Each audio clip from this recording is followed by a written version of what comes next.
Eu acredito que está sendo uma experiência interessante, né? Então, está sendo bem útil, bem interessante, e eu, particularmente, acho que está aproveitando parecido. Vocês, que eu não sei como é que está sendo o aproveitamento, tá? Mas, continuando, então, pessoal, vamos lá.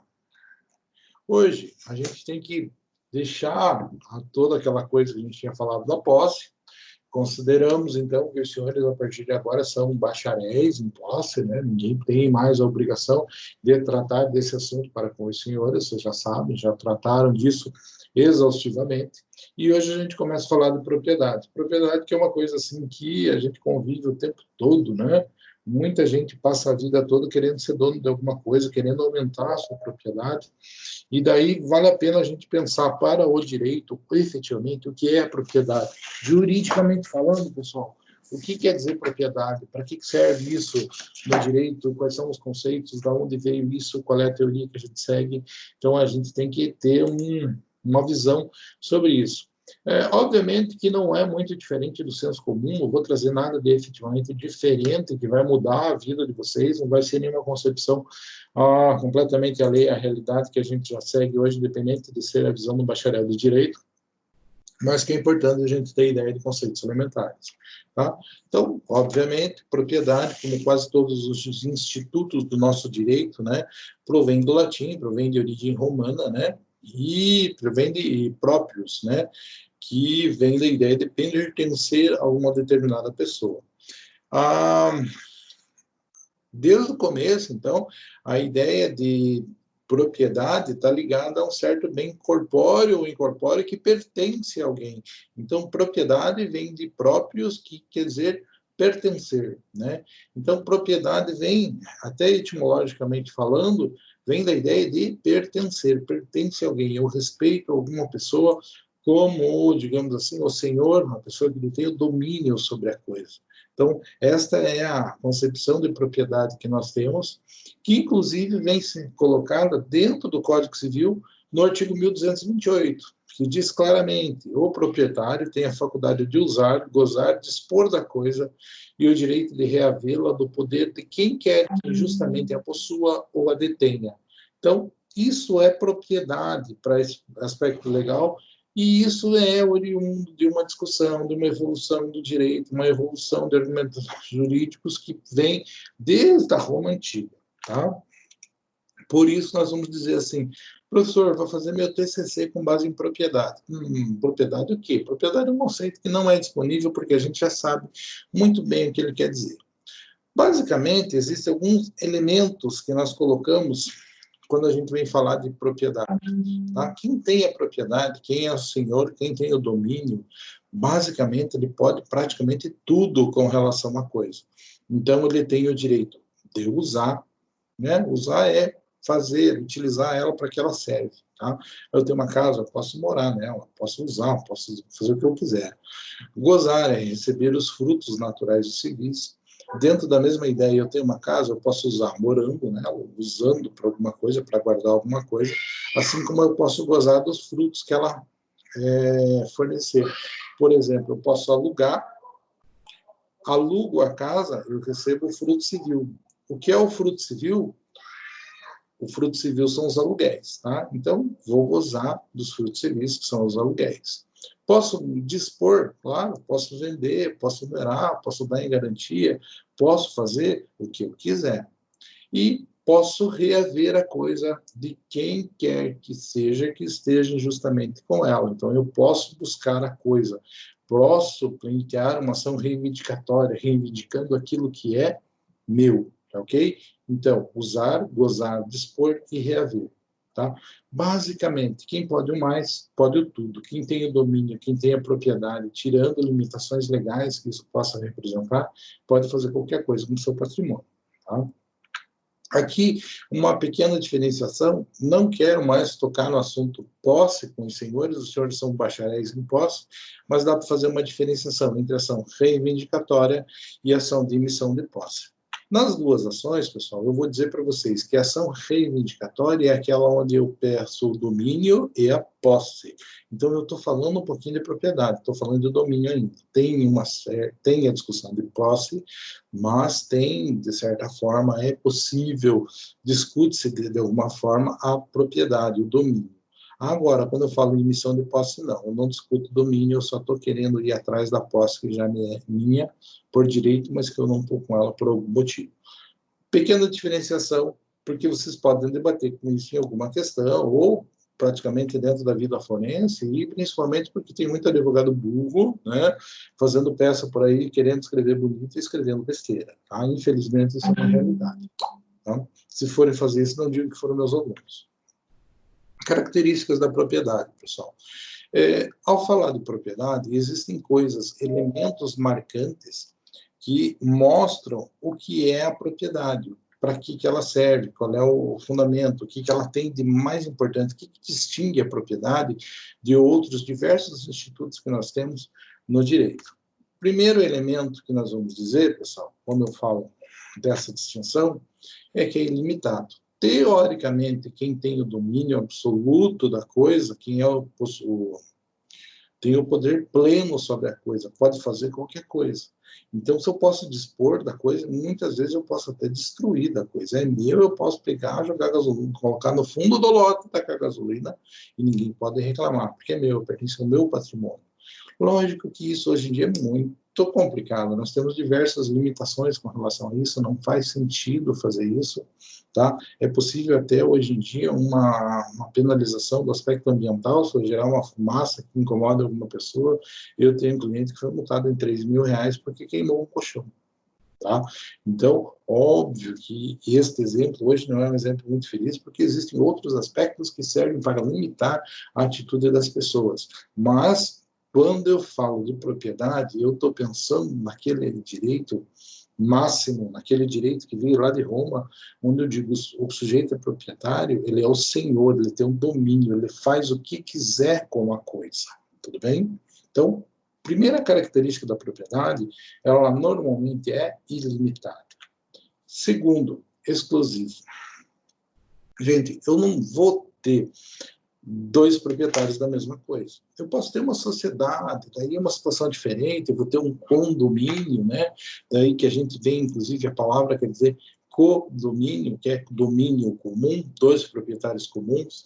Daí nós partimos para a figura da sociedade, mas a regra é que não seja assim.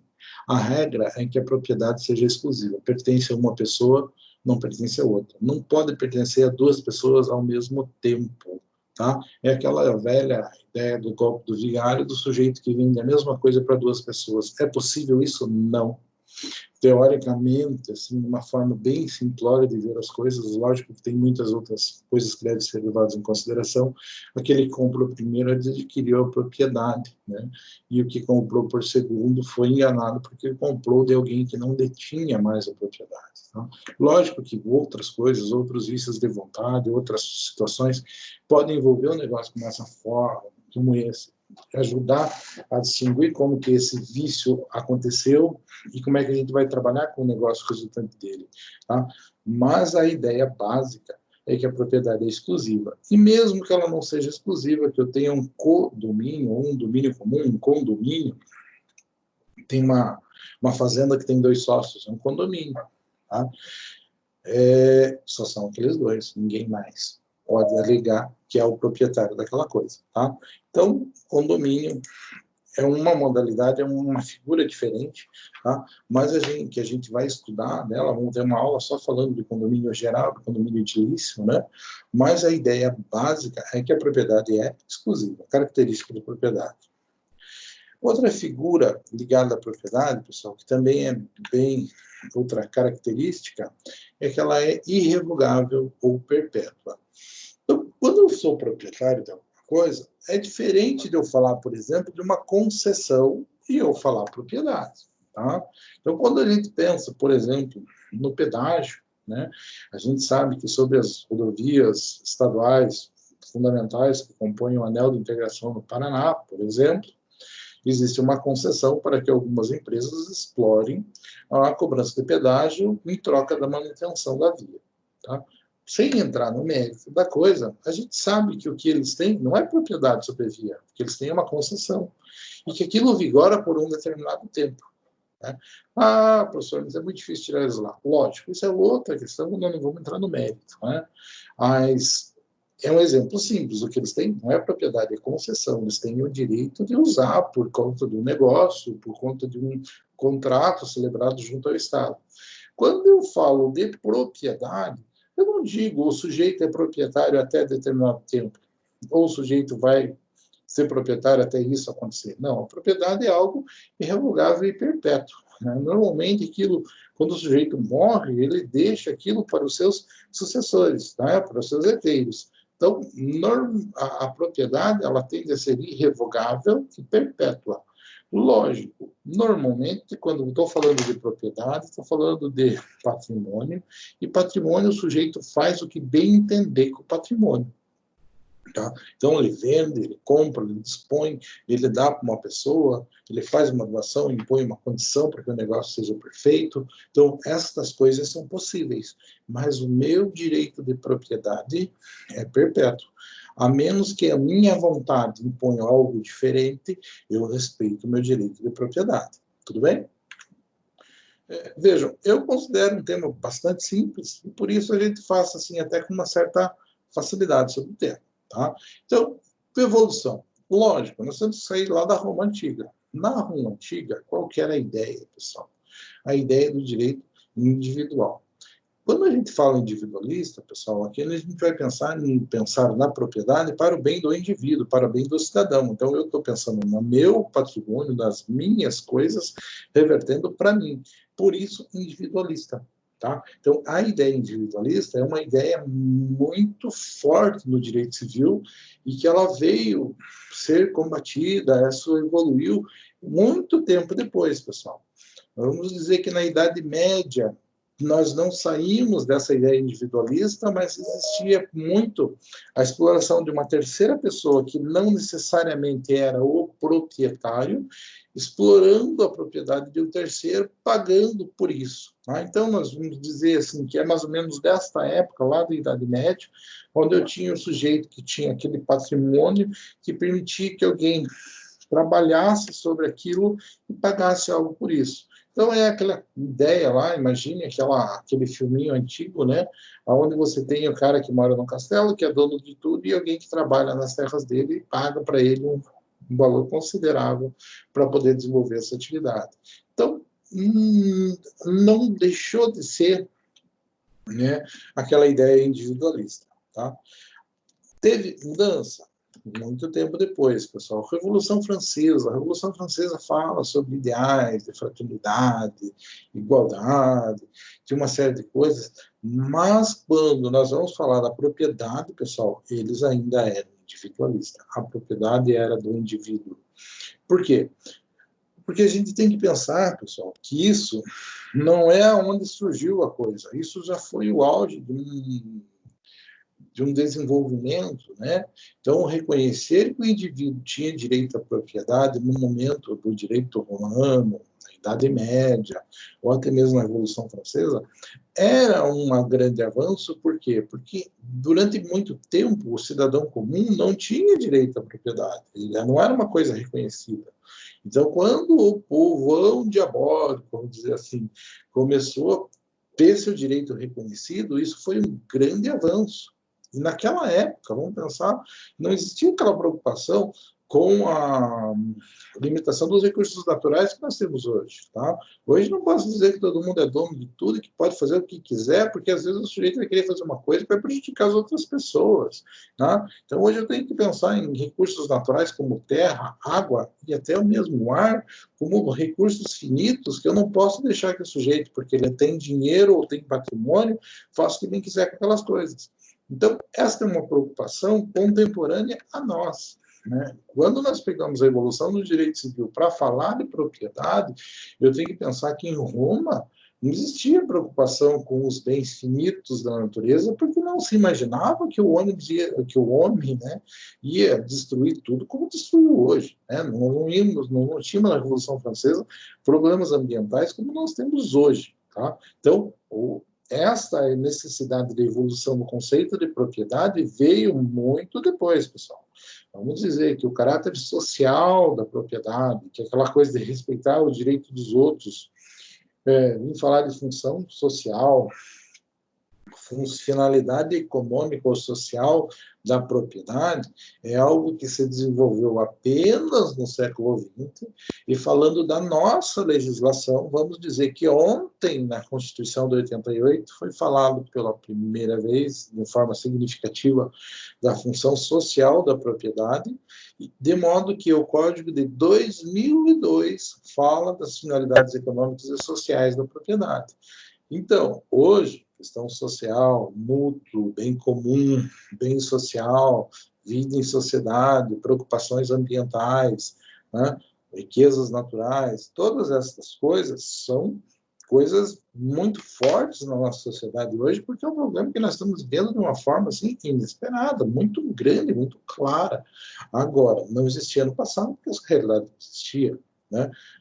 Como a gente comenta desde o começo, quando você começa a falar do direito, o que faz o direito surgir, pessoal, não é um legislador visionário, é um problema na sociedade, tá? Eu acredito que se ninguém nunca tivesse matado alguém, né, não estaria nos 10 mandamentos não matar, né? Obviamente, porque alguém matou alguém, colocou-se essa regra lá atrás. E isso veio sendo repetido em diversos outros lugares. O legislador não é visionário. Por isso, pessoal, não tem como a gente cobrar do direito romano não ser individualista. Porque ser individualista, respeitar o direito do indivíduo, naquela época era algo extremamente modernista, era algo extremamente de vanguarda. Tá? Da mesma forma com o direito francês, lá na Revolução, a igualdade, a fraternidade era reconhecer naquela época que o cidadão poderia ter propriedade privada. Mas porque os grandes não deixavam que isso acontecesse. Evoluiu, hoje a propriedade privada é algo extremamente comum, mas nós precisamos reconhecer que até mesmo isso precisa de um freio muito grande por conta das nossas outras necessidades. Por isso, preocupação com função social da propriedade, função econômica da propriedade, tudo bem? Então, esse é um esboço bem objetivo e simples, como é que a ideia de propriedade se desenvolveu ao longo dos anos, tudo bem? Ao longo do tempo, séculos, tudo bem?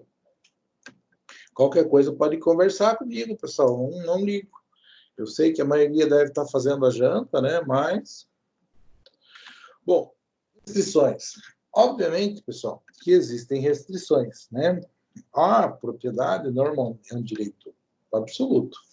Mas algumas coisas, principalmente por esta característica de nós termos hoje em dia a função social da propriedade, preocupação muito grande com sociedade, pessoal, nós vamos dizer que vão surgir restrições ao direito de propriedade. Vão surgir coisas que vão limitar o meu direito de propriedade, vão limitar o uso daquela propriedade, que muitas vezes pode ser o meu interesse, mas pode ser nocivo, pode ser não ideal para outras pessoas. Tá? Então, vamos pegar exemplos dessas limitações, pessoal. Como exemplos, nós vamos pegar lei.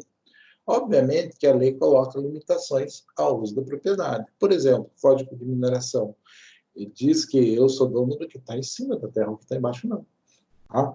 Código Florestal diz que eu não posso tirar tudo o que eu quero de dentro da mata, não posso acabar com a cobertura verde e põe limitações nisso. Leis de prevenção ambiental, diversas coisas, diversas atividades que podem simplesmente não serem feitas. Né? Nós estamos aí, por exemplo, um código que defende o urbanismo dentro da cidade, vocês vão ver que a lei municipal, a lei orgânica municipal, vai dizer o que pode ser feito dentro de cada região da cidade. Então, eu tenho uma limitação clara. Por quê? Porque eu não posso prejudicar outras atividades por conta de desenvolver uma atividade que não está desenvolvida, não está prevista para aquela região. Pegar um exemplo para vocês. Eu tenho uma ação no município de Carambeí contra uma oficina mecânica. A oficina mecânica é meu cliente. O cara é uma oficina mecânica de trator. Ah, mecânica pesada? Sim, sou mecânica pesada. Puxa vida, mas isso aqui está numa área residencial. Agora você pensa Carambeí. Carambeí é uma rua, né? É a Avenida dos Pioneiros, do começo ao fim, com várias adjacentes, mas é uma rua principal. Tem uma oficina mecânica na Avenida dos Pioneiros, que está do lado da cooperativa, praticamente, que os caras entraram com uma ação civil pública dizendo aqui não pode ter oficina mecânica, porque não é área industrial, é uma oficina pesada, que é área residencial. Eu falei, mas eu estou do lado da cooperativa. Eu falei, mas não interessa. A cooperativa está antes da lei, você está depois. Entende? Então, eu tenho uma ação civil pública pedindo para que o sujeito saia dali e pague uma multa absurda para o município por conta dele estar na região em que não é bem-vinda a atividade que ele desenvolve. Ah, gera problema? Não gera, pessoal, mas simplesmente é contrária à definição que a lei coloca para as atividades que podem ser desenvolvidas naquela região.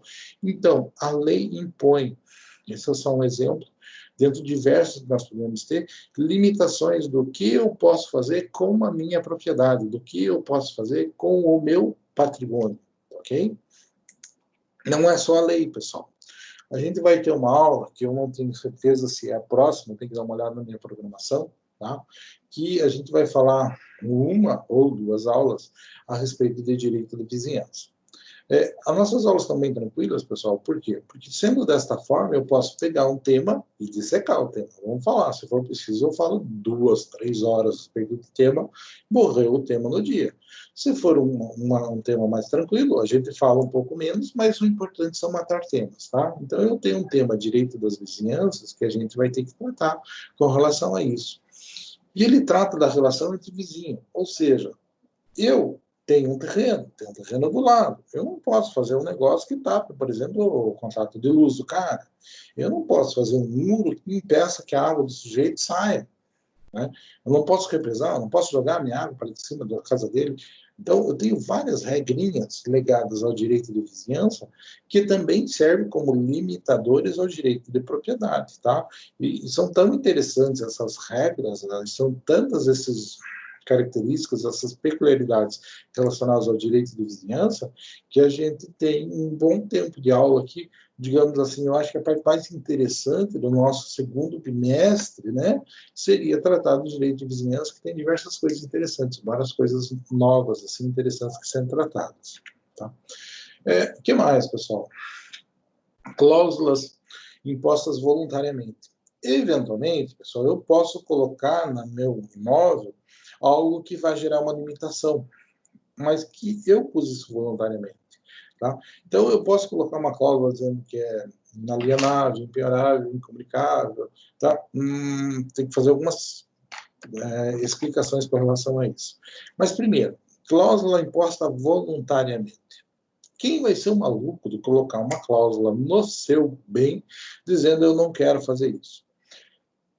Não é bem com relação a isso que eu estou falando, por isso que eu tenho que explicar os 3 exemplos que estão colocados ali, mas existe gente que faz isso. Tá? Eu tenho um parente meu, tá? Que ele é dono de uma pequena chacrinha, mas bem pequena, tá? Ali na região de Campo Largo, ali no interiorzão, ali meio quando encontra Campo Largo com Itaiacoca. Tá?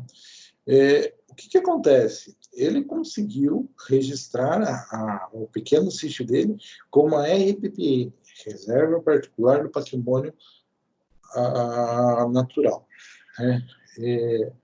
É legal, ótimo, lindo, maravilhoso. Só que, para que serve? Para nada. Tirou completamente o valor econômico da coisa, e a partir do momento que ele registrou como uma reserva particular do patrimônio natural, ninguém vai querer comprar, porque ninguém mais pode tirar essa restrição sobre a propriedade, onde não pode ser feito praticamente nada, por conta de ser uma reserva particular do patrimônio natural. Puxa, por que ele fez isso? Ele fez porque ele queria ter uma reserva. Tá? É normal? Não é normal, é uma perda de patrimônio, mas ele pode fazer, ele fez. Então, por uma voluntariedade, ele foi lá, promoveu todo o levantamento necessário, fez o registro no registro imóvel e criou uma reserva particular. Ah, tem isso, tem isso. Tem outras, tem várias, né?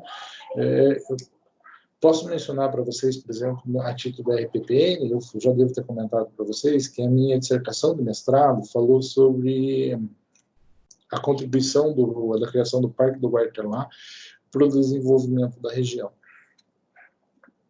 Eu tenho uma ideia de fazer uma tese, falar sobre a história da criação do parque, porque eu conheci várias coisas interessantes a respeito do parque quando fui fazer pesquisa, andando por lá. Uma coisa interessante, pessoal, é que quando foi feita a previsão do parque, ele tinha a previsão de 3 vezes o tamanho que ele tem hoje. Tá? Quando foi criado só o que tem hoje. Não é um parque pequeno, mas ele foi criado só o que ele tem hoje, que está só do lado de cá do rio. Daí vocês vão ver, concomitantemente, quando começou a ter a conversa da criação do parque, o dono da terra do lado de lá do rio fez uma RPPN. Ou seja, o cara fez uma reserva particular de patrimônio natural para que não transformasse aquilo num parque. Tá? Isso foi contemporâneo. Puxa, mas o que adiantou? Adiantou porque pelo menos ninguém entra na terra dele. Né? Ele ainda tem uma série de limitações, é uma área enorme, né? Mas não é o ideal. Né? Se você pensar, por exemplo, que enquanto o parque gera um rendimento de ICMS ecológico considerável para o município, a EPPN não gera nada e ninguém consegue fiscalizar, ninguém sabe o que está lá dentro. Então, existe quem faça a limitação da propriedade por vontade própria, voluntariamente? Existe, com certeza. Num outro diapasão, numa outra situação, outros exemplos, nós podemos pegar ali, por exemplo, inalienabilidade, impenhorabilidade, incomunicabilidade. Lógico, pessoal, se eu sou devedor, eu não posso olhar para o meu patrimônio e dizer este bem é impenhorável. Por quê? Porque eu não tenho poder para fazer isso. Quem tem poder para fazer isso é quem está me cobrando, quem está me executando, ok? Então, se eu estou falando de alegar a impenhorabilidade, a inalienabilidade de um bem, normalmente não é o devedor que vai fazer isso. Quem vai fazer isso é o credor, tá? E daí é possível que isso seja feito. Então, quem está executando, não quem está devendo. Outra possibilidade também que a gente tem que colocar, muitas vezes a gente vai ver assim que os mais antigos, né, têm medo de deixar o patrimônio para os seus herdeiros e que os seus herdeiros dilapidem o patrimônio muito rapidamente, percam tudo rapidamente, o que é comum de acontecer, né? Então é possível você fazer também um testamento, pessoal, onde você determina o que vai ficar do seu patrimônio para cada pessoa, né? Para quem você deseja, e você pode colocar condições ao fazer a transferência desse patrimônio, dizendo que esse patrimônio é inalienável, é impenhorável, você pode colocar esse tipo de situação. Tá? Lógico que vai ter ainda a possibilidade de discussão judicial dessa situação, tá? Mas é uma outra possibilidade, porque daí não é o devedor, não é a própria pessoa dizendo que seu bem é inalienável. Tá? Mas existem possibilidades de colocar voluntariamente esse tipo de cláusulas. Tudo bem? Tranquilo? Então, o que mais nós podemos falar com relação ao direito de propriedade? Obviamente, pessoal, que a propriedade pode ser plena ou ilimitada, né? Tem um erro ali na minha apresentação, né, pessoal? Por quê? Porque eu coloquei plena barra ilimitada. Plena e ilimitada é a mesma coisa. Eu queria dizer, na verdade, que está no segundo parágrafo, né? No primeiro parágrafo, ela pode ser plena ou limitada, né? Não plena e ilimitada. Então, está errado isso que está aqui, tá, pessoal? Esse I aqui não existe, tá? Isso aqui é sinônimo, e eu não estou querendo fazer menção de sinônimo, eu estou dizer aqui opostos, tá? Então, eu vou ter propriedade limitada, né? Quando pesa algum ônus real, quando tem alguma limitação, quando eu sou o proprietário, mas alguém tem o direito de usufruto com relação àquele bem, né? Quando eu tenho algum desmembramento, alguma outra coisa, quando está cedido, quando está alocado para outra pessoa, quando eu tenho uma alienação fiduciária, que aquilo é dado garantia, quando é resolúvel, porque se acontecer um evento, outra pessoa pode ter a possibilidade de ir lá e adquirir a coisa, tá? Então, existem algumas coisas que podem acontecer, que podem dizer que a minha propriedade é limitada, por quê? Porque eu sou proprietário, mas está em garantia ao banco, não paguei ainda. Se eu não pagar, o banco pode me executar e colocar aquele patrimônio como garantia de execução e até vender para pagar a dívida. Tá? Então, isso seria propriedade limitada. E a plena é aquele proprietário que tem todos os elementos na sua mão, né? Então, ele pode gozar, usar, dispor, reivindicar, né?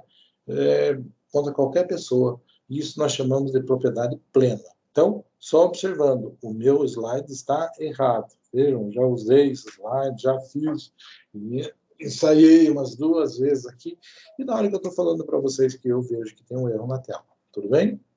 O que mais? Fundamentos, teorias que fundamentam o direito de propriedade. Claro, pessoal, direito de propriedade, como é uma coisa antiga, já se discutiu muito isso. Na antiguidade, existem diversas teorias.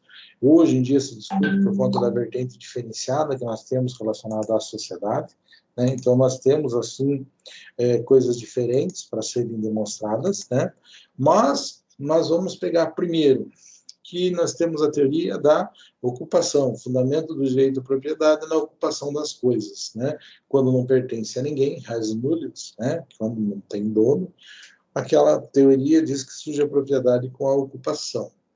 Vai ter uma outra teoria que vai falar que surge a propriedade quando existe a especialização, que é a transformação daquilo que é bruto por meio do trabalho humano. Esse seria o caso simples, imagine uma escultura, né? Um tronco, o sujeito vai lá e esculpe aquilo, dá uma forma diferente, quem é o dono daquilo? Quem fez? Né? Então, a especialização seria aplicar o trabalho, transformar uma coisa e criar algo novo que você é dono. Lógico, muito relativo. Se eu fizer isso no patrimônio dos outros, não vai ser meu. Tá? Não é simplesmente eu fazer. Mas são teorias, tá? Não são coisas absolutas. Então, nós vamos dizer a ocupação, que é quando o sujeito se apropria daquilo que não tinha dono antes. A especialização, que é aquilo que você constrói é seu, né? Então, nós vamos dizer a lei, né? Que a lei, por si só, é algo que criou a propriedade. Pode ser? Pode ser. Muito bom. A partir do momento que nós temos a lei, nós temos uma preocupação diferenciada com a propriedade. Surge um respeito diferenciado com a propriedade. Tá? Então, a lei vai dizer quando que a simples ocupação gera a propriedade, quando que a especialização vai criar a propriedade. Então, a lei é muito importante. Tá? E, por final, né? Deixa eu ver se final é final. Né? Nós temos uma teoria que diz que a propriedade é inerente à natureza humana, né? É uma dádiva de Deus aos homens, veja que coisa maluca, né? Passando por ver as necessidades da sua família, né? Eu nunca imaginei que no céu fosse ter ideia de propriedade, mas os caras fundamentam a propriedade terrena na ideia de Deus, né? Então eu acho assim que é uma coisa muito maluca essa última teoria, tá? Eu entendo que a propriedade ela é colocada pela lei e que a lei determina quando você usa critérios de ocupação e quando você usa critérios de especialização, e dali para frente nós vamos ter as transferências de propriedade, tá? Mas para mim é bem claro dessa forma, eu não consigo conceber nem em vertente de direito natural, né, a questão da propriedade como sendo uma natureza humana derivada de Deus, ok? Bom, descoberta, pessoal. O que é descoberta? Né? Tem um ditado popular que fala assim, achado não é roubado. Já ouviram falar isso, pessoal? Falem comigo um pouco.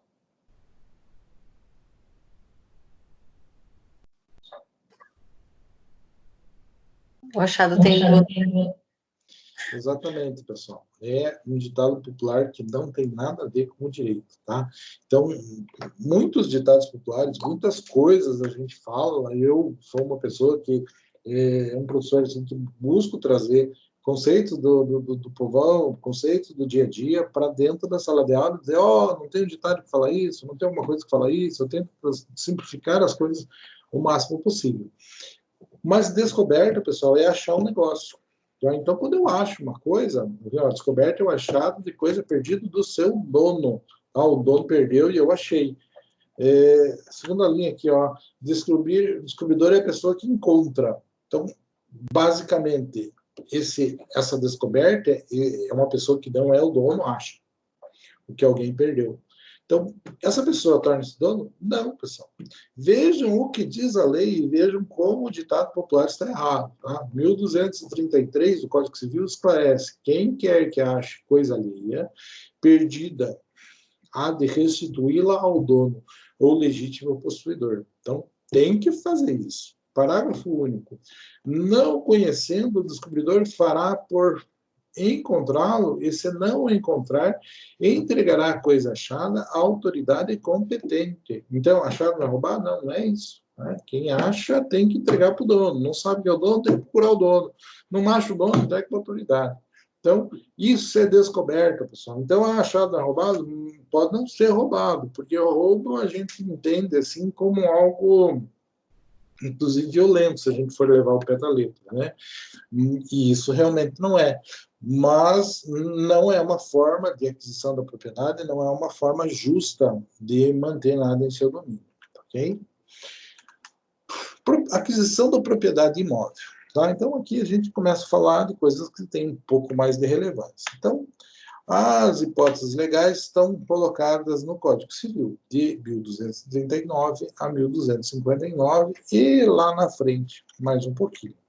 Nós vamos dizer uso capião, pelo registro, né, pela ascensão, né, que é construir algo dentro do imóvel, isso seria uma acessão. Exemplo de uma acessão, tem um imóvel, vou lá e construo um sobrado com 2 apartamentos, né, ou com 2 moradas, uma embaixo e uma em cima. E daí, quando eu faço isso, eu fiz uma ascensão, eu aumentei, eu criei um outro imóvel. Por quê?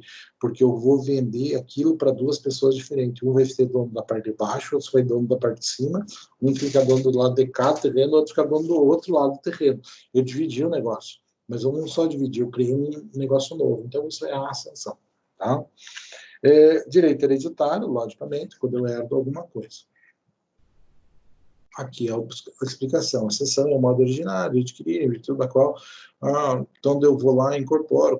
É construção, pessoal. A ascensão é construir um imóvel, é construir um prédio. Tá? Isso é uma ascensão. É importante diferenciar, pessoal, aqui, na aula de direito civil, o que é uma ascensão do que é uma benfeitoria. Pode surgir essa confusão. Então, a ascensão é algo que vem do zero. E a benfeitoria pega algo que já existe e melhora. Eu tenho uma casa, eu vou lá e faço um aumento, um puxadinho, coloco ar-condicionado. O que eu estou fazendo com isso? Estou fazendo benfeitorias. Agora, eu tenho o terreno limpo, eu vou lá e construo um barraquinho. O que eu fiz? Fiz uma ascensão. Tá?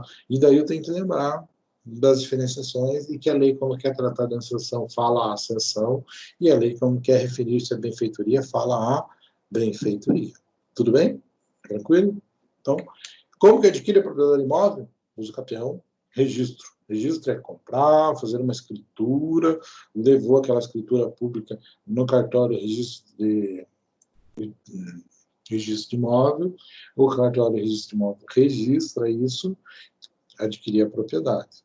A ascensão é construir um imóvel e direito hereditário, aquilo que se dá em função da sucessão. Tá? Causa mortes.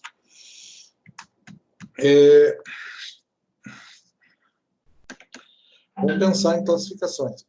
Primeiro, quanto à procedência da aquisição, vamos pensar em aquisição originária. Ninguém passou para ninguém, pessoal. Aquisição originária quer dizer, eu fui lá sozinho. Por exemplo, a ascensão é originária. Por quê? Porque não existia nada, tinha um terreno limpo. Eu fui lá e construí 3 casas em cima do terreno. Quem fez a ascensão, quem criou novos imóveis, fui eu. Eu sou proprietário originário, eu não comprei ninguém aquelas casas. Derivada é aquela aquisição que uma pessoa transfere para outra. Tá? Então, eu sou dono de um carro, vendo para outra pessoa. O que está acontecendo? Uma aquisição de propriedade derivada. Um proprietário anterior passou para o novo. Outra coisa que é muito importante lembrar, originária, uso capião. O que é uso capião? Uso capião é a aquisição da propriedade pelo decurso do tempo e pela posse. Então, eu tenho a coisa em minha posse por determinado tempo, mais alguns requisitos que a gente já fala sobre eles, eu adquiro a propriedade. Alguém passou para mim? Não. Ninguém passou para mim. Foi eu, a posse mais o tempo. Então, o uso capião é uma forma de aquisição de propriedade originária. Ninguém transferiu para ninguém. Eu consegui aquilo pelas minhas próprias forças. Tudo bem? Quanto ao objeto, pessoal, vamos dividir. Título singular, quando o carro, estou comprando só o carro. Título universal, estou comprando todo o seu patrimônio, estou comprando o carro, tudo tem junto. vou comprar uma loja, um estabelecimento comercial. Normalmente, quando eu falo comprar um estabelecimento comercial, estou comprando a fachada, estou comprando os móveis, estou comprando o estoque, estou comprando o direito de usar a marca, estou comprando várias coisas diferentes. Então, é uma universalidade de bens. Quando eu falo singular, eu estou descrevendo um bem específico. Quando eu falo a universalidade de bens, é quando eu estou vendendo um conjunto de coisas. Estou comprando uma sociedade. A herança, normalmente, a sucessão, pessoal, é uma universalidade de bens que fica todo o patrimônio que o decúgio deixou, ok? Então, coisas simples que a gente vai ter. Aqui, a gente entra num assunto bem legal, pessoal, só que demanda de vocês olharem mais para frente sobre isso, tá? Então, a gente vai mencionar, porque é uma coisa assim que, inclusive, a sociedade, a vida em sociedade vai exigir de vocês terem um conhecimento mínimo sobre o que é o uso capião e como que esse negócio se desenvolve, o que é isso que a gente está falando. Então, a gente vai ter algumas espécies: extraordinária, né, ordinária, especial ou constitucional, e o indígena. O indígena próprio, não vou nem tocar no assunto, tá? Então, especial rural, urbano, tá? Então, extraordinário, vamos imaginar que é aquele que demanda de mais tempo. Extraordinário é aquele que muito raramente vai acontecer, beleza? E nós vamos ter o ordinário, que é aquele que normalmente acontece, tá? Que é aquele mais comum de todos. Especial ou constitucional, tá? São aqueles que a lei tratou de uma forma especial. Então, o rural é aquele sujeito que tem um pedacinho de terra pequena, que não tem mais patrimônio, vamos regularizar ele na vida dele, no patrimônio dele. Então, tem essa ideia de regularização no uso do capital especial, tem essa ideia de regularização no uso do capital urbano, e daí o urbano, pessoal, a legislação aí infraconstitucional criou alguns mecanismos, cria individual, eu regularizando meu patrimônio, coletivo, quando é um grupo de pessoas que entram em coletivo para regularizar alguma coisa, é aquela ideia da favela, tá? Imagina, tem um povão que quer regularizar lá 10 barracos. Você vai lá, faz média, organiza tudo dentro do possível e você busca, se for possível, a regularização disso. E eu já movimentei essa de uso capião coletivo aqui em Ponta Grossa. Tá? O que era favela? Não, mas era uma invasão. Tá? Tinha lá 10 casas assim que não chegavam a tamanhos de terrenos grandes, normais, mas foi regularizado. Se você pensar na origem daquilo, obviamente foi uma favela. Hoje está numa região relativamente nobre do município.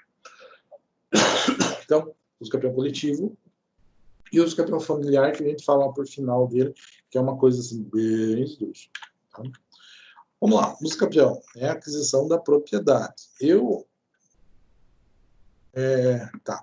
Aí é o modo de aquisição originário da propriedade, né? Posse mais uso, tá? Teoricamente me dá propriedade. Normalmente, eu vou ter como requisitos coisa hábil e suscetível de uso capião. Por quê? Aqui, na minha região, eu moro aqui perto do fórum, né? Fundos do Hotel Barbura, que é a casa onde eu moro. Aqui perto de mim, uma quadra para frente, tinha o terreno da Rede Ferroviária Federal. O que acontece, pessoal? Meus vizinhos vão lá, cercam no terreno e querem fazer uso capião. Consegue? Não consegue. Por quê? Porque é terreno público, né? Terra que não estava, mas não está registrada nada de ninguém, por isso mesmo, terra devoluta, terra que nunca foi registrada por ninguém, porque pertence à União, pertence ao Estado, tá? Então, bem não suscetível de uso capião, ok? Por quê? Porque é público, o que é público não pode ser uso capião. Tem outro vizinho e outra coisa que pegou uma rua, que deixou de ser rua, os caras pararam de cuidar da rua, mas a rua está prevista no plano diretor do município e ela vai chegar num lugar bem interessante em pouco tempo, tá? Mas a rua não está sendo em uso hoje. O que o cara fez? Foi lá, fez uma cerquinha, passou algum tempo e foi lá e quis fazer uso capião. Consegue? Não consegue. Não é um bem passível de aquisição por meio de uso capião. Tá? Então, a gente aí coloca de uma forma bem clara hoje, tá? O interesse coletivo nesta aquisição de propriedade. Então, eu não tenho uso capião de bem público de forma alguma. Tá? Isso é uma limitação. Podem existir outras? Podem. Tá? Mas, primeiro, pressuposto, não vou pensar nunca em uso capião de bem público. Primeira coisa. Segundo, posse. Tenho que usar a coisa. Mas daí a importância de nós termos falado tanto de posse no passado. Eu tenho que estar morando em cima, mas eu não estou morando em cima. Eu fiz um barraco e aluguei. Quem alugou está na posse indireta. Está na posse? Está na posse. Posse indireta permite? Permite. Tá? Então eu tenho que estar sendo respeitado como dono. Né? Então eu tenho que ter posse da coisa. Então, tem que ser coisa hábil, tem que ter posse. Tem que ter passado o tempo que a lei determina. Dependendo do tipo do uso capião, muda o tipo do tempo. Tá? Daí, justo título e boa-fé está com um pressuposto aqui, mas não é bem um pressuposto, porque existem situações onde a lei dispensa justo título e boa-fé. Justo título é o quê? Aquele documento que me mostra uma negociação onde eu adquiri a propriedade, mas que não serve para registro. Porque o registro tem que ser uma escritura pública, com tudo certinho. O registro de imóveis, vamos dizer para vocês, se ninguém nunca contou, é algo extremamente metódico, né? Você não vai conseguir registrar uma coisa no registro de imóveis se não tiver perfeita a sua documentação. Tá? Então, é muito comum você fazer um negócio e, às vezes, você não conseguir registrar. Então, esse documento que não pode ser registrado no registro de imóveis considera-se um justo título. Tá? Uma aquisição da propriedade que não preencheu todos os requisitos legais. É um justo título, demonstrar a justiça da aquisição daquela propriedade. Tá? Mas que foi efetivado. E boa-fé também não é um requisito absoluto, porque algumas modalidades de uso capião dispensam a demonstração de boa-fé, mas ele diz assim, olha, eu vim aqui de boa-fé, eu comprei e não consegui registrar, não consegui fazer, eu estou aqui usando de uma forma, eu não tenho vontade de lograr ninguém, eu estou de boa-fé, ok? Isso é comum? Lógico que quando você demonstra esse tipo de requisito em qualquer tipo de processo, você tem um trunfo. Você tem algo a favor de você na defesa. E no uso capião não é diferente. Só que existem algumas modalidades de uso capião onde eu não preciso ir tão fundo, onde eu dispenso essas coisas. Tá? Vamos para as modalidades, assim, de uma forma bem rápida. Extraordinário é aquele que mais raramente acontece. Tá? Ele vai acontecer em 15 anos. Esses 15 anos podem reduzir-se para 10 se o possuidor houver estabelecido no imóvel a sua moradia habitual ou nele realizado obras, né, de serviço ao caráter produtivo. Então, pode ser 15 ou pode ser 10 anos. É o maior prazo que nós temos hoje. No passado era muito mais tempo, antes do Código de 2002, e enquanto estava vigorando o Código de 2000, Código de 16 com o Código de 2002, existia uma regrinha de transição. Tá? Que contava, dependia de quanto tempo passou para saber qual prazo você contava. Como já passou de 18 para 20, já fazem 18 anos, não existe mais nenhum terreno que leve em consideração mais os prazos do Código de 16. Por quê? Porque 18 anos já é mais, praticamente já preencheu todo o requisito do Código anterior. Então, isso não existe mais. Nós não nos preocupamos mais com os prazos previstos no Código de 16. Hoje, o prazo mais longo para aplicação do Código de uso capião seria 15 anos, com base no Código de 2002. Tá? Ânimo de dono. Que ânimo de dono, pessoal? Ânimo é sinônimo de vontade, vontade de dono. Então, o sujeito tem que estar estabelecido em cima do imóvel e as pessoas têm que respeitar ele como dono. Ele tem que dizer que é dono. Tá? Então, aquele sujeito que está morando em cima da coisa, que sabe que é de outra pessoa, nunca vai fazer uso capião. Por quê? Porque tem que ter ânimo de dono. Não pode ter autorização para o sujeito estar ali. Ele tem que estar ali como dono, como senhor absoluto. As pessoas não sabem no documento quem é o dono. Os vizinhos dele têm que achar que ele é dono. Ok? Pode até saber da origem, o que foi, que não está registrado, mas tem que dizer quem é dono é ele, quem construiu a casa foi ele, quem mora ali é ele, quem usa é ele. Tá? Ânimo de dono, vontade de dono. Ânimo é sinônimo de vontade. Então eu tenho que ter, para o uso capião extraordinário, 15 anos, via de regra, e vontade de dono. O que mais, pessoal? Vamos lá. Posse mansa e pacífica, de forma contínua e ininterrupta. Dispenso justo título e boa-fé. Não precisa ter nem justo título nem boa-fé, porque, afinal de contas, o sujeito está há 15 anos usando o negócio. As pessoas acham que ele é dono. Ele tem que ter boa-fé. 15 anos depois, como é que vai comprovar a boa-fé de que você entrou no terreno de boa-fé, ou que você tem um documento que não serviu para registro, mas que você tem guardado ele até hoje? Então, não precisa, falando de uso capião extraordinário, ok? E pensando também, mesmo o uso capião extraordinário pode se concretizar em 10 anos se o cara morar no imóvel, tudo bem? Então, hoje os prazos são mais generosos do que eram no passado, não muito distante. Daí, a gente vai ter uso capião ordinário, tá? Que é aquele mais regular, aquele que acontece com um pouco mais de frequência. Já cai para 10 anos. Eu preciso ainda ter ânimo ou vontade de dono e posse mansa e pacífica. Também tem que ser contínua, né? Tem que ter justo título e tem que ter boa-fé. Veja a diferença. A diferença são 10 anos, são 5 anos, né? De 15 para 10 anos. Naquele lá não precisa ter nem justo título nem boa-fé. Nesse aqui precisa. Então, se eu tiver justo título e boa-fé, eu regularizo 5 anos antes. Desse caso aqui, fechou 10 anos e o cara mora, ele não precisa nem do justo título e boa-fé, porque ele usa a regra do extraordinário que dispensa isso para o caso. Tudo bem? Então, são coisas simples que a gente tem que ir acostumando para saber como faz. E vou dizer para vocês, né, quem faz direito sempre vai encontrar um tiozinho, um sogro, um vizinho, uma empregada, um frentista de posto, que vai ter prazer em ele contar uma história e perguntar a sua opinião. Se você não souber, ele vai lhe achar um advogado, o bacharel mais incompetente do mundo. Normalmente as histórias envolvem direito previdenciário, sucessão e uso capião. Então tem que saber, pessoal. Se você não souber, se esconda, tá? Mas aí está a diferença, tá? Então vamos mencionar aqui. A extraordinária é 15 anos, que podendo ser reduzido para 10 se o cara morar. Não precisa ter justo título nem boa-fé, tá? No ordinário, são 10 anos, ânimo de dono, né? Só que tem que ter justo título e boa-fé. É difícil de ter isso, tá, pessoal? É difícil de ter isso.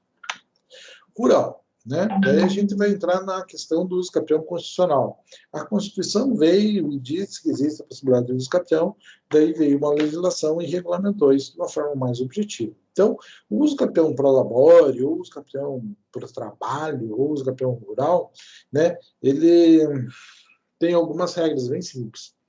O cara não pode ter nenhum outro imóvel. Segundo, faz em 5 anos. Puxa, é rápido? É muito rápido. Tá? Posse mansa e pacífica em 5 anos.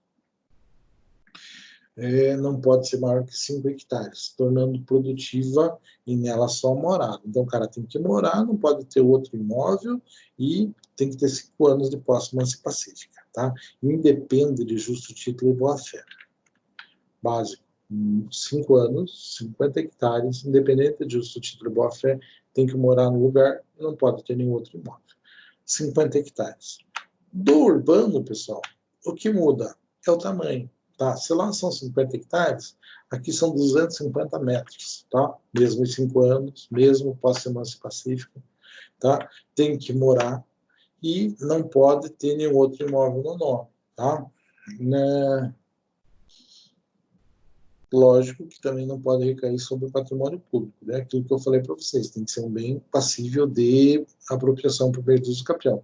Mas a diferença entre o uso capião constitucional, urbano e rural é o tamanho, o tempo, a inexistência de propriedade, o uso para moradia, o ânimo dome, é tudo igual. Só que um é 250 metros, no caso do urbano, e 50 hectares, no caso do rural. Daí, pessoal, tem um troço que é um absurdo, é uma coisa assim realmente bem complicada que está na legislação e que a gente vai chamar de uso capião familiar. Tá? O que seria o uso capião familiar, pessoal? Está numa lei de 2011, colocar aqui, acrescentou o artigo 1240-A no Código Civil de 2002, então nós já temos letras no Código Civil de 2002, que diz assim, aquele que exercer por 2 anos, ininterruptamente, sem oposição, posse direta com exclusividade sobre imóvel urbano de até 250 metros, cuja propriedade divida com o ex-cônjuge ou ex-companheiro que abandonou o lar. Então, o que eu estou querendo dizer? Eu posso fazer uso capião constitucional de um imóvel de até 250 metros, tá? Do cônjuge, Então, eu separei, saí de casa, tá? E daí a minha esposa vai lá e diz que eu abandonei e faz uso capião do parque que era minha da casa. Pode fazer isso? Pode. Em quanto tempo? Em 2 anos. Tá? Lógico, né? Nem o juiz é bobo, né? A gente sabe ali que a expressão abandono do lar é uma coisa bem complicada de você provar, dizer que o sujeito abandonou.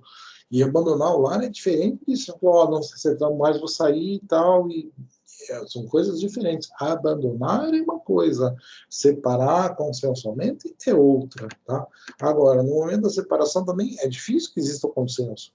Mas o que chama atenção? Chama atenção a possibilidade do sujeito perder em 2 anos o patrimônio que ele construiu durante uma vida morando com uma pessoa, vivendo com uma pessoa. Tá? Então, esta situação, e não precisa nem ser cônjuge, pode ser apenas união estável. O sujeito perde o patrimônio.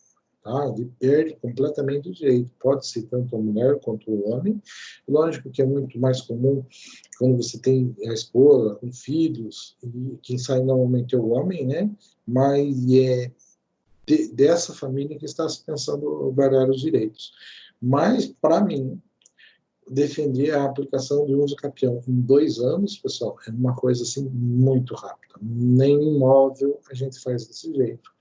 Quem dirá fazer isso em metade de uma casa, metade do patrimônio de uma vida, como que é o que está regulamentado na nossa legislação hoje. Tá? Se vocês procurarem, vocês vão encontrar farta doutrina, muitos artigos mencionando que o uso capião familiar colocado no nosso código em 2011 é uma aberração, porque 2 anos é muito pouco tempo. Tá? Principalmente, além de ser muito pouco tempo, são entre pessoas que você conhece, né? Você veja que todos os outros, você quer dizer assim, olha, eu entrei, mantive aqui de forma muito pacífica, não sei quem era o dono, estou como proprietário, e assim que a coisa se estabelece. Aqui a situação é diferente, é o que eu vou regularizar dizendo que o sujeito perde todo o patrimônio que ele tinha, tá? Então é uma coisa assim bem complicada mesmo, tá? Mas não sou eu que estou falando, pessoal. Dê uma olhada, veja se vocês tiverem curiosidade com relação a esse assunto. O que mais, pessoal? Aquisição da propriedade imóvel, tá? Móvel já é um pouco mais simples. Pode fazer uso capião de imóvel, pessoal? Pode. Ordinária, aquela que normalmente acontece em 3 anos, quando eu tenho justo título e boa-fé. E extraordinária em 5 anos, independente de justo título e boa-fé. Aquela pergunta que pode parar assim, professor, o senhor já viu uso capião de bem imóvel? Já fiz. Tá? Tinha um dentista que comprou um carro, né? Comprou não me recordo se era acho que era um Fiat, se não me engano. Não sei se era um Fiat ou era um Fusca, não, era um Fusca. O caso dele era um Fusca. Ele comprou, beleza, tal, daí vendeu, dali a pouco, meio ano depois, o cara, ó, eu vendi o carro aí e estava com um problema no chassi, estava remarcado. O cara para o qual eu vendi me devolveu e eu estou devolvendo para você. Né? Então, ele passou o carro para frente, o carro tinha uma remarcação no chassi, né? Que era um chassi aclamado, alguma coisa tinha sido feita no chassi do Fusca, e daí todo mundo que comprou, porque não conseguiu regularizar no Detran, foi devolvendo até que chegou nele de novo. Mas isso levou meio ano, um ano, até chegar de volta nele o carro. Quando chegou nele de volta o carro, ele, vou devolver para o cara para qual eu comprei. Só que ele já tinha ficado anos com o carro, já tinha passado o tempo que ele tinha vendido para frente, ele nunca mais achou o cara que vendeu o carro para ele. Né? O que acontece? Acontece que ele teve que ficar com o carro. Vamos regularizar. Como é que regulariza? Puta, está remarcado o chassi. Movimentamos uma ação do uso capião para fazer com que a propriedade ficasse legal no nome dele, né? E daí, uma vez conseguido isso, a gente pede uma autorização e o Detran remarca o chassi, daí coloca REM lá, remarcado, chassi e tal, e daí a gente redocumentou o carro perfeitamente. O problema disso no caso era um Fusca, não era grande coisa, né? Mas um carro que tem uma anotação de remarcado tem uma desvalorização absurda, né? Porque ninguém sabe qual é a origem real daquele carro, por que foi remarcado. Então, existe, funciona, tem aplicação, é bom de fazer, pessoal, não tem dificuldade. Muitas vezes, carro, você não sabe de onde veio, carro antigo. Tem carro que ficou parado na casa do avô, não sei quanto tempo, e daí quer arrumar o carro e não sei o quê. Como é que faz? Faz uso capião. Tá? É difícil não, é uma açãozinha que tem alguns requisitos, que é meio chatinha, tem que ser publicação, tem que ser em diário de justiça, tem que colocar em jornal, mas preencher todos os requisitos, você vai ser procedente com tranquilidade, apesar de ser chata de fazer. Dá para fazer? Dá. Então, uso campeão.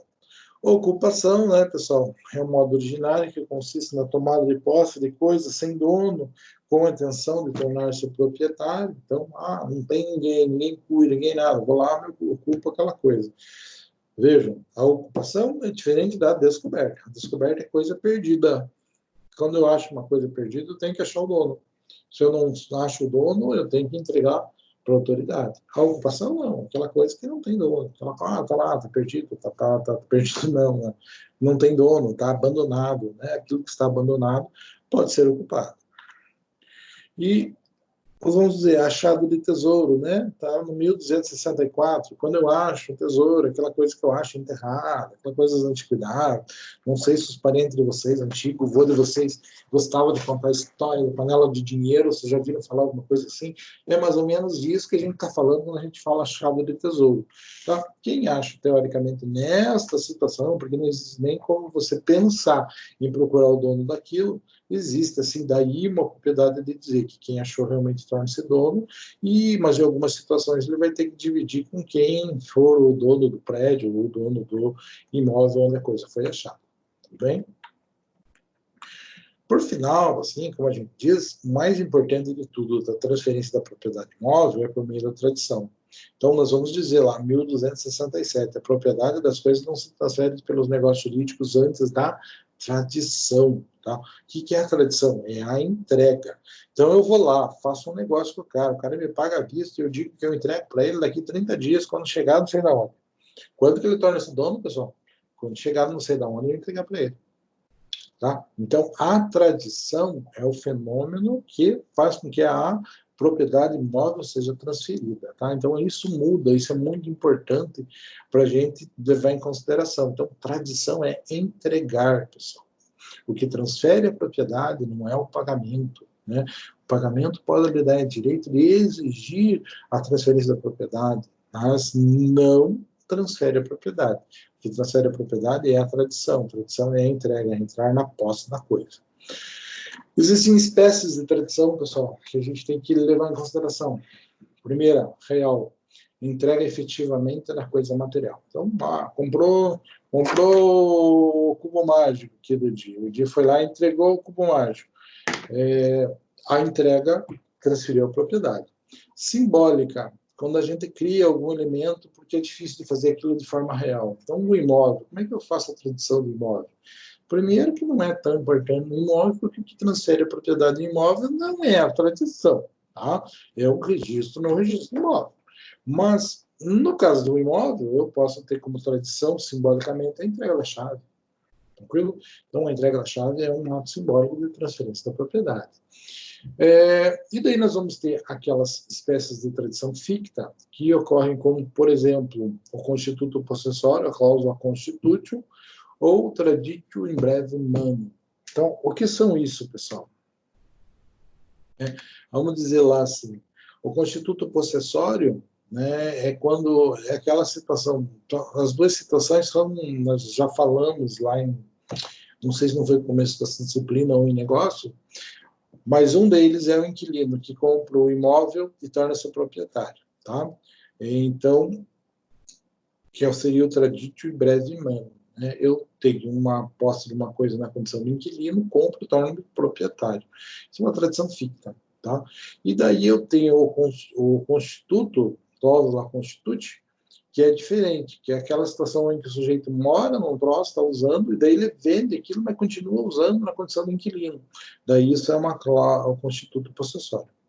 Tudo bem? São formas assim fictas de dizer que a tradição ocorreu, porque, na verdade, o sujeito que continuou usando foi o mesmo. Tá? Mas são ficções legais, que a gente vai poder extrair isso da onde? Dos contratos celebrados. Tá? Especialização. Dá-se a especialização quando uma pessoa trabalha em matéria-prima e obtém nova espécie. A espécie nova será do especificador, se a matéria era sua. ainda que só em parte, e então puder restituir e não se puder restituir a forma anterior. Então, quando eu construo, quando eu faço, né, e eu era dono da coisa, eu fico dono daquilo que eu construí. Ah, se parte era de outra pessoa, mesmo assim a parte fundamental é minha. Tranquilo? Confusão, comistão e adjunção. Confusão é mistura de coisas líquidas. Então, quando eu não sei dizer o que é de uma pessoa e o que é de outra, eu digo que existe confusão. Combustão é a mistura de coisas sólidas e secas, tá? Ah, puta, não tem como, mas mesmo assim não tem como separar, né? Vamos imaginar assim que eu misturei trigo e açúcar. Consigo separar? Não consigo, né? Bem complicado, né? E a adjunção é a justaposição de uma coisa à outra. Então, termos que quando a gente fala de imóvel, pessoal, a gente precisa ter uma ideia. Quando a gente fala de bens móveis, a gente precisa ter uma ideia. Tranquilo, pessoal? Já estou falando para vocês há 1h33. Isso porque eu não comecei gravado com eles, tá? Tranquilo? Me entenderam? Tudo em ordem? Posso passar para a atividade? Tranquilo. Tranquilo? Então, pessoal, como todas as aulas, termino aqui, fecho a gravação, baixo o arquivo, posto no YouTube. Se vocês tiverem dúvida, deem uma olhada lá, tá? Esse bimestre, no caso de vocês, a gente não tem tanto ponto assim, são só 1.500 pontos, mas eu fiz uma atividadezinha composta por 10 questões objetivas, e a gente tem que fazer isso o quanto antes. Então, 250 pontos são destinados pela atividade de hoje. Tranquilo, pessoal? Sim. Tranquilo, professor. E para entregar quando? Veja, eu não disse exatamente quando que é para entregar, mas a gente tem um tempo de aula ainda, vocês podem usar para fazer, tranquilo? São só 10 questões. Normalmente é amanhã aí que eu vou passar lá e fechar isso. Então, vamos dizer, vocês têm 24 horas para fazer. Tranquilo? Beleza.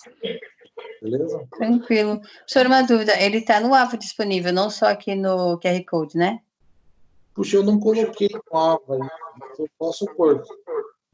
Pode pôr, porque eu estou sem QR Code.